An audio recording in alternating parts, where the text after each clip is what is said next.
Halo, Halo, ya, selamat siang. selamat siang. Gimana? Ada yang bisa Ya, dibantu, ini Pak? dengan Mas Andrew ya. Oh iya, oke Pak. Gimana, Nah, gimana, gimana? ini saya kan punya saudara cewek, Pak. Mas ya, Saudara. panggil Mas ya.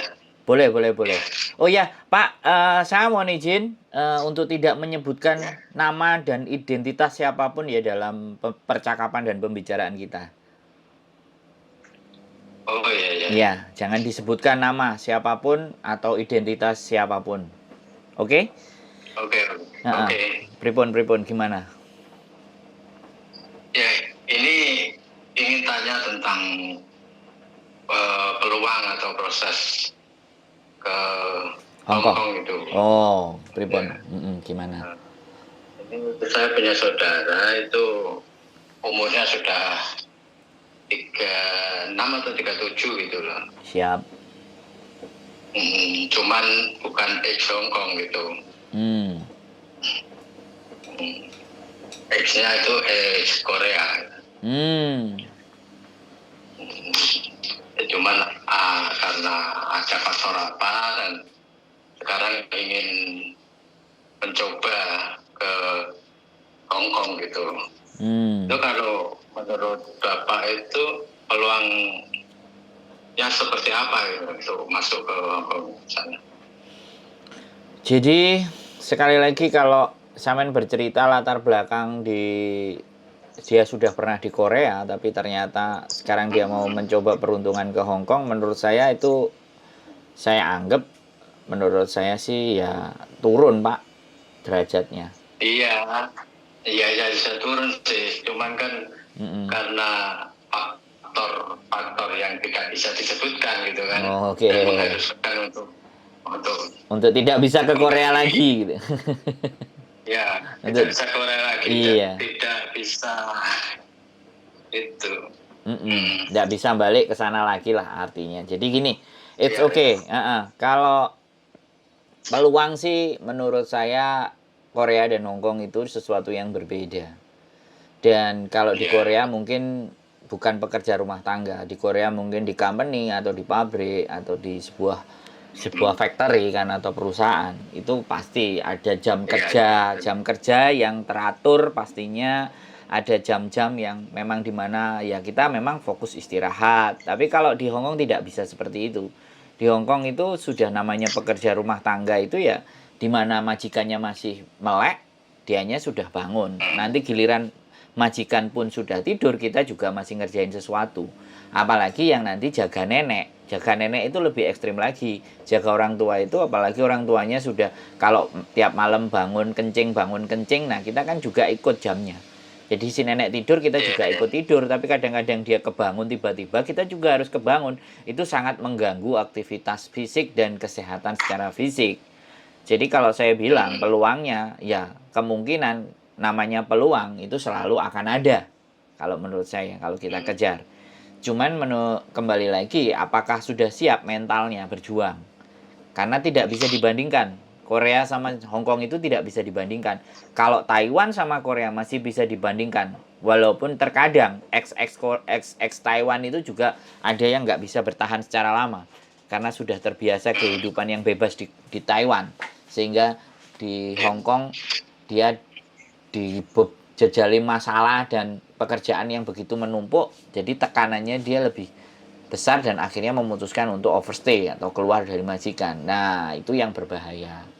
Peluangnya tetap ada, Pak. Potensinya tetap ada, tapi gaji pasti di bawah Korea. Itu pastinya. Jam Oh, jam lebih panjang. Jam sangat lebih panjang dibandingkan Korea. Pastinya. ibaratnya 24 jam, Mbak ya. Bisa Harus jadi. standby ya. Bisa jadi. Selesai. Nah, itu kalau yang jaga nenek bisa dikatakan bahkan 26 jam atau 27 jam. Tidurnya cuman saler gitu aja. Salep, mbak tangi melok tangi. Nah, jadi kalau Ibaratnya kita bayangan dari Mbak ya. kenapa? Ibaratnya kan kita itu bayangan dari Mbak ya. Yes. Dimanapun Mbak ya bayangan yang ikut. Nah, sama coba bayangin coba kan. Mbak Ya kan, mbak melek pingin diantar jalan-jalan, ya kan. Mbak tidur, dia oleh salep, kita salep, bangun dia ganti pipis, ganti pampers, apa semua kan. Ya kan, ada juga yang standby di sampingnya, bahkan itu yang sangat jarang untuk libur. Tapi kalau mbahnya kondisi masih sehat, nah itu enak. Mbahnya masih sehat itu enak kalau mbahnya kadang-kadang laki-laki. Tapi kalau ketemu mbah yang perempuan, ya sampean tahu sendiri, perempuan tua, ya kan, terus masih sehat, ya kan, lambene apa gak nyinyire gak karu-karuan Pak. Nah itu yang mumet ndase. Makanya kalau mental-mental nggak kejaga, mental-mental nggak ready, nggak siap, jatuhnya pasti akan down, sedih, pulang. Karena kehidupan sebelumnya kan nggak se ekstrim dan separah itu, kan Tapi seperti itu. kan gini Pak, Siap. itu kan potensi apa ya? Itu kan tergantung dari keberuntungan kita masing-masing ya. Siap. Dan tidak semua job di sana kan seperti itu. Betul. Barangkali ada nanti dapat job yang ya lumayan, gitu. Tapi setidaknya mentalnya harus itu ya, harus diambil yang ekstrim.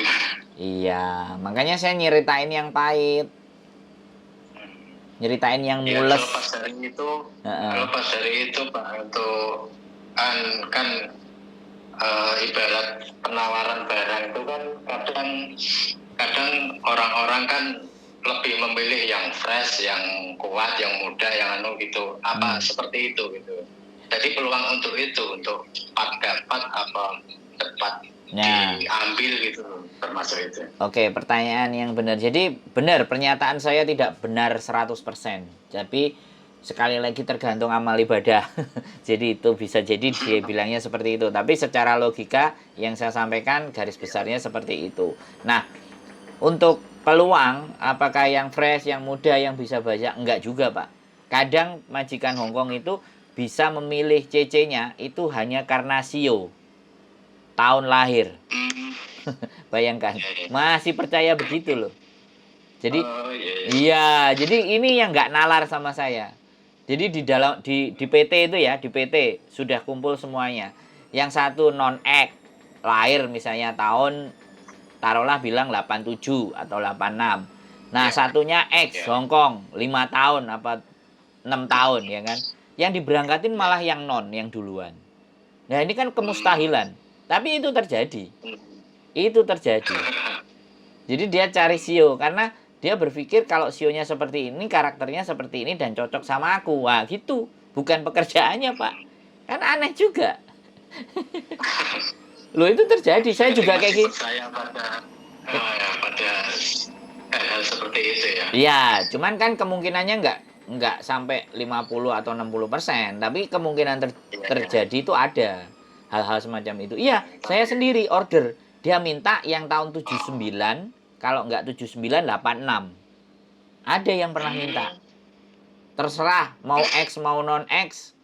Nggak bisa ngomong, terserah. Pokoknya saya minta yang tahun segitu. Bayangkan coba. Nggak ekstrim ya coba. Ya itu masuk karena tradisi Cina kan emang kadang dipengaruhi oleh sio atau apa yang feng shui atau apa gitu kan. Betul. Iya begitu. Bener itu enggak salah. Kalau saya benar-benar ngalami itu. Saya ketemu majikannya sendiri. Ya. Siap. Bener. Terus gimana lagi, Pak? Tapi ini kebanyakan begitu, pengaruh yang dipercayai itu seperti sio dan lain itu persentasenya berapa persen yang berlaku di sana itu? Yang Bapak alami ya? Nggak ada 10%, Pak. Oh, dikit ya? Sangat dikit. Yang paling banyak ya mereka butuh orang yang kuat mental. Ya. Nggak cuma bisa bekerja, tapi kuat mental dan bisa bahasa itu hal yang paling menjadi prioritas. Mengerti bahasa. Ya, kalau masalah pekerjaan ya setiap perempuan kan tinggal tabiatnya kan. Kalau dia rajin, sregep ya pastilah. Dia nggak punya bahasa pun, tapi kalau dia nggak tahu pekerjaan, apa yang harus dia jalanin, nggak banyak ngeluh, nggak banyak cincong-cincong, nggak banyak bantah, ya majikan juga seneng kalau bahasanya pun nggak seberapa bisa. Banyak buktinya, mereka datang ke sini ngomongnya hai hai oke semuanya kayak gitu-gitu aja, tapi bertahan 5 tahun 8 tahun 15 tahun, ya begitu-begitu Pak kalau yang di sini. Dengan bahasa yang standar, tapi Di bawah standar, di bawah standar malahan. Di bawah standar. Itu kan bisa diketahui saat interview ya. Betul, ya makanya. Dia bisa bahasanya bagus enggak? Ya, tapi itu kan pengaruh ya Pak? ya bisa pengaruh. Banyak pengaruh. Bisa pengaruh. Bahkan ada yang begini lagi, Pak. Mereka cari yang fresh, yang nggak ada pengalaman dari mana-mana. Tujuannya apa? Ya, tujuannya supaya nurut kalau disuruh-suruh dan takut. Ada yang kayak gitu, Pak Majikan. Oh, itu ibaratnya yang masih lugu gitu ya. Yes, ada juga. Jadi nggak tahu padangin Leo. Iya, jadi taunya dia yes, yes, yes, yes, no, yes, okay, yes, ma'am. Hanya jawabannya yes, dia ada yang cari kayak gitu, seneng, ada. Saya pernah diceritain orang Cina daratan punya rumah di Hong Kong, rumahnya tingkat 3, pembantunya 3, dan setiap pembantu yang dia ambil pasti yang non-X. Nggak ada yang X. Pembantunya itu yang cerita ke saya, pembantu yang paling tua, yang jadi kepalanya ibaratnya. Kalau ada apa-apa tanyain sama si itu. Nah kebetulan kemarin dia sempat belajar private YouTube sama saya, makanya saya diceritain juga. Jadi seperti itu ceritanya Pak. Jadi banyak potensi sekali lagi di mana bahwa keberuntungan tergantung nasib baik dan seberapa besar kita punya usaha. Saya percaya itu.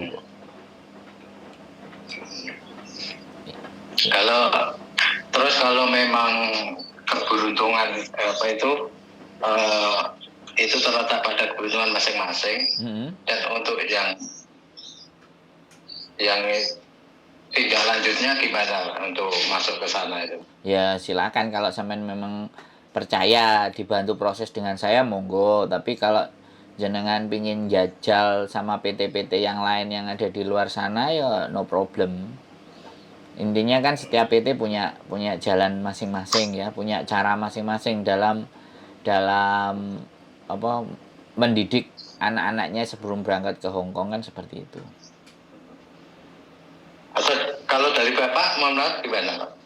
Kalau dari saya ya tinggal mbaknya kasih KTP Indonesianya difoto by WA, kirim ke saya, nanti pihak PT kami akan yang menghubungi, dan di situ bisa ditanyakan bagaimana tentang potongannya, karena saya tidak tahu menahu dengan urusan potongan. Terus mbaknya maunya seperti apa, mau belajar dulu apa bagaimana ya, karena kita anggapnya sebagai non ya belajar dulu di PT ya, di asrama ya udah di sana belajar bahasanya, bagaimana pekerjaannya, bersihin toiletnya seperti apa, bentuk rumahnya kayak gimana.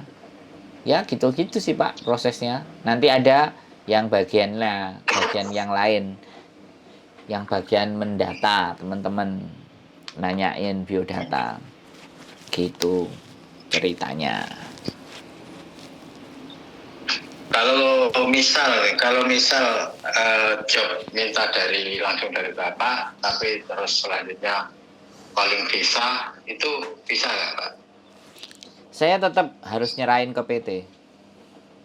Oh gitu. Iya, karena sekali lagi ya kan, kalau job dari sini sekali lagi itu ada di sini ada 2 formulir ya Pak.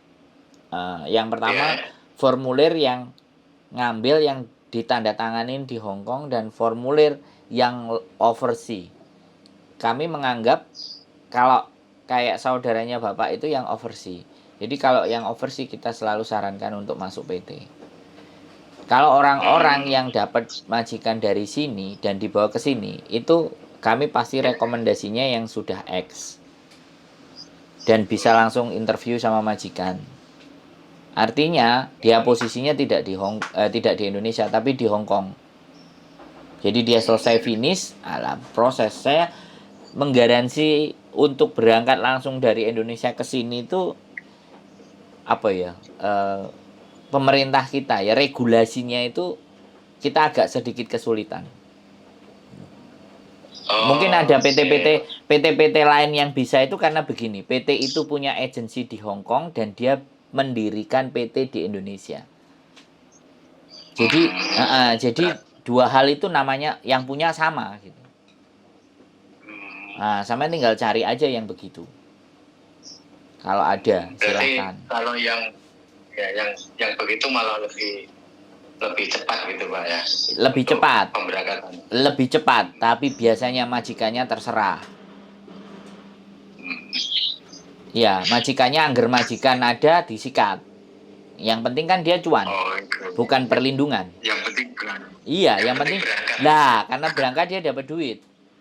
Nah, sekarang apakah kita mau memasrahkan kehidupan kita kepada organisasi-organisasi atau yang majikannya asal?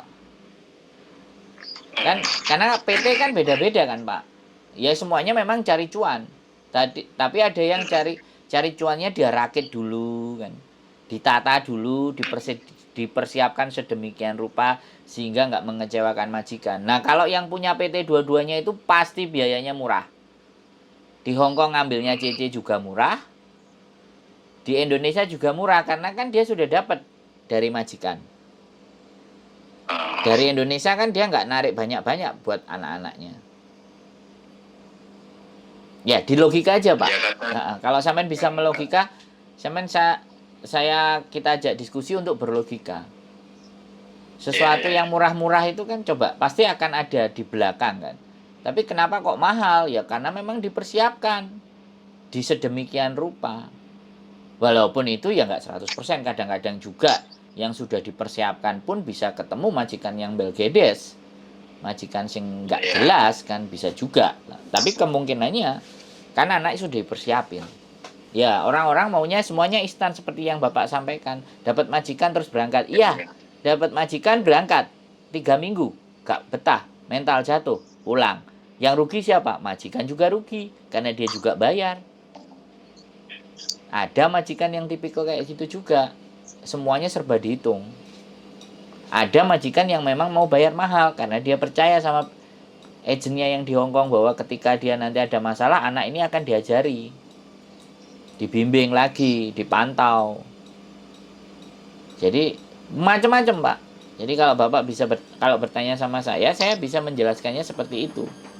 Kejadian di lapangan. Sekali lagi saya bukan orang teoritis ya.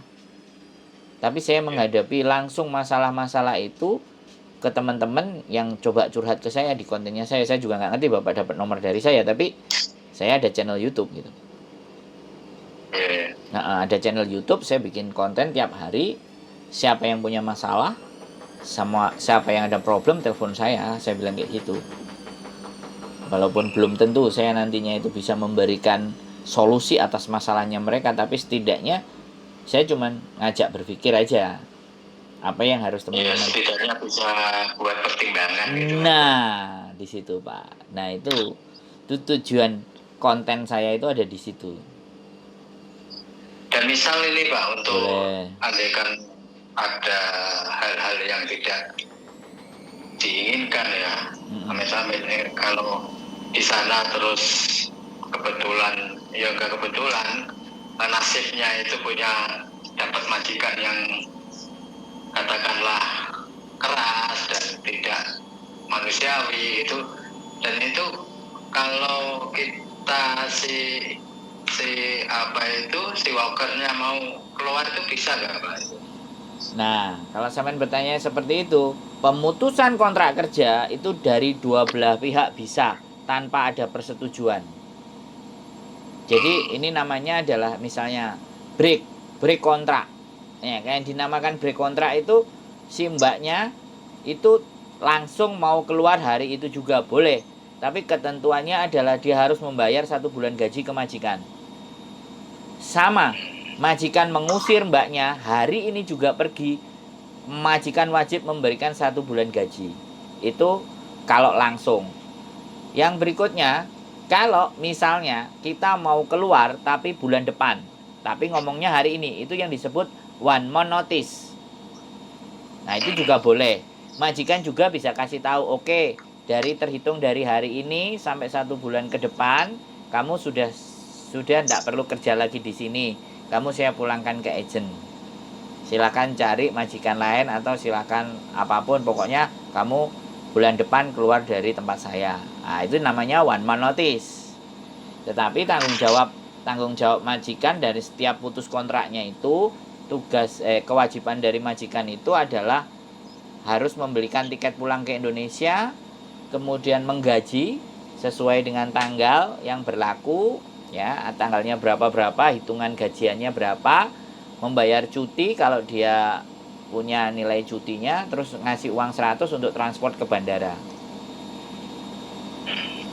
Jadi seperti itu, Pak, ceritanya.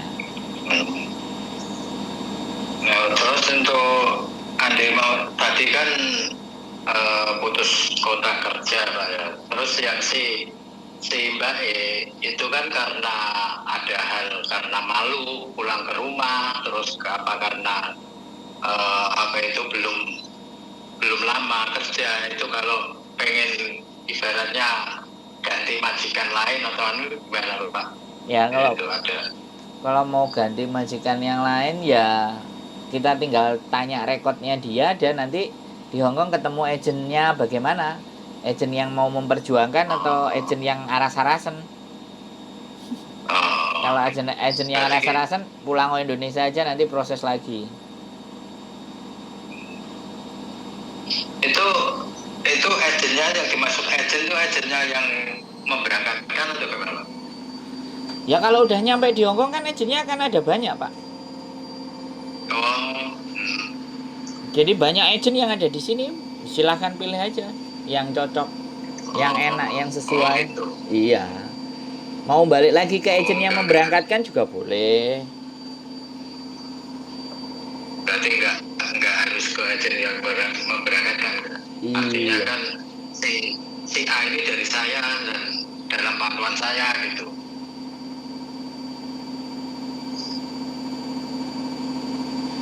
Iya, betul begitu, Pak.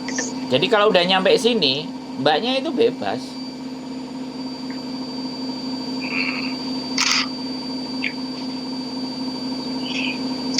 Jadi tidak ada menjadi persoalan. Jadi kalau udah nyampe sampai sana, iya. Ya, bahkan yang saya sarankan pada saat mau keluar dari majikan, sebaiknya temukan dulu agennya. Berkomunikasilah dengan agennya.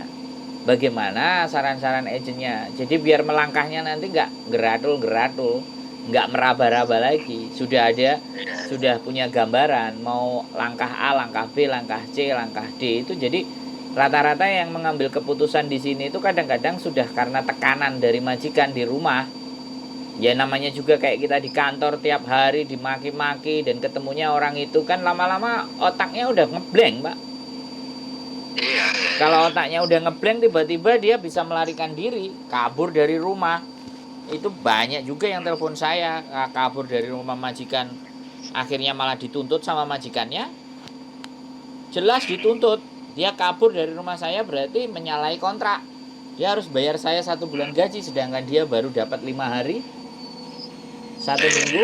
Apa nggak jadi tambah masalah? Keluarganya yang di Indonesia direpotkan untuk beli tiket dan semua. Makanya disitulah yang aku seneng kalau ada orang yang dari Indonesia mau proses itu bertanya-tanya kayak gini, itu saya seneng. Jadi setidaknya saya akan memberikan gambaran di mana dia nanti itu datang ke Hongkongnya sudah tidak meraba-raba, walaupun ya kan dia sudah punya gambaran, dia punya artinya langkah ya. Rambu-rambunya, rambu-rambunya itu udah paling tidak